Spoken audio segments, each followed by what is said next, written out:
թե լուլուն ուր էր, ինչ էր անում, էդ մի ասա։ Մնացածը հələ մի հատ ասա։ Բայց պետական կառավարման համակարգը պիտի գործեր ըստ պլանի, ըստ ռազմական դրության, որ խնդիրները լուծեր։ Դուք ըստ պլանի եք գործել։ Բայց մարզպետները, որ քաղաքացիական պաշտպանության մարզային շտաբերի ղեկավարներ էին, ինչ կամավորական ջոկատներ էին հավաքում, որ գնային ռազմաճակատ, տենց էլ ոչ մեկ չգնաց, ոչ մեկ չմեռավ, ոչ մեկ չվիրավորվավ։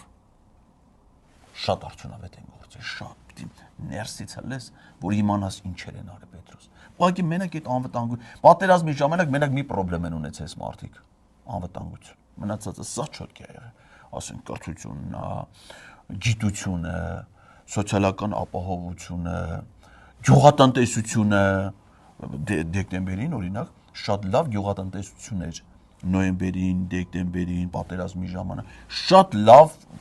պետական ծրագրերը իրականացվել են։